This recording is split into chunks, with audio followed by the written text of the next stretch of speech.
Start. আসসালামু আলাইকুম রহমতুল্লাহি ওয়া বারাকাতুহু।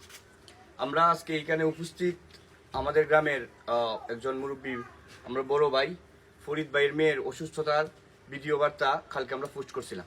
পোস্ট করার পরে আমাদেরকে মানুষ সাহায্য সহযোগিতা কিছুটা করা হয়েছে। আরও যারা যারা করতে চাইন, আমরা ফরিদ ভাই এখন উপস্থিত আছেন। ওনার মেয়ে অনেক অসুস্থ, বলার বাইরে। সিলেট উসমানী মেডিকেল আসছিল, পরে এখান থেকে প্রাইভেট হসপিটালে নেওয়া হয়েছে সিট না থাকার কারণে। এখন আজকে আমার ভাই ফরিদ ভাই আইসুন, উনি কিছু কথা কবেন আমাদের সামনে। আসসালামু আলাইকুম। আমার মেয়ে অসুস্থ, পেটকা টিমার হয়েছে। 27 রমজানের দিন আমি ওই সিলেট নিয়ে গেছি। যাওয়ার পরে ওই নূরজাহান হসপিটাল প্রাইভেট এখানের মাঝে ভর্তি করার পরে আইসিতে ঢুকাইয়া আজকে ই পর্যন্ত আছে অপারেশন হয়েছে। এখন 1,77,000 টাকা আজকে দিনের 12টা পর্যন্ত এই অ্যামাউন্ট আইসে, আমরা এই কিতাব থেকে আনছি। এখন আমার তো এই অ্যামাউন্টটা দেওয়ার মতন আমার কোনো সামর্থ্য নাই।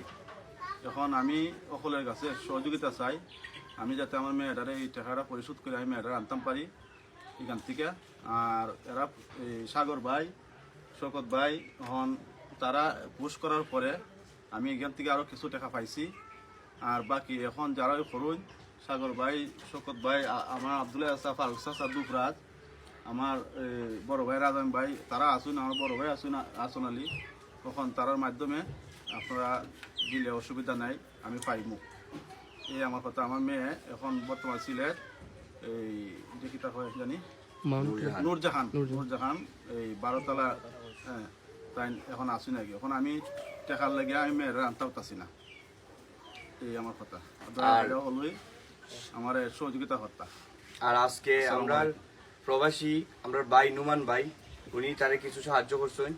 আরও যারা যারা দিছেন, যেমন কালকে আরমান, বাতিজা আরমান, ফুরহান, তারপর আমরা জলিল ভাই, যারা যারা দিচ্ছেন তারা আন্তরিক ধন্যবাদ। আর যারা যারা দেওয়ার ইচ্ছা আছে বা দেওয়ার সামর্থ্য আছে, আমি আশা করবো যে সবাই সহযোগিতার হাতটা বাড়াই দেন। আমরা এলাকার একজন মানুষ দেখিয়া, এলাকার মানুষ চিন্তা করিয়া, বা আমরা অসহায় দরিদ্র মানুষ চিন্তা করিয়া আমরা সবাই তাইনের সহযোগিতা করতাম, তাইনের পাশে আগ্রহী যেতাম। আমার কাছে 500 টাকা আইসে এখন এই মুহূর্তে, এই টাকাটা আমি এখন হস্তান্তর করব ইনশাআল্লাহ।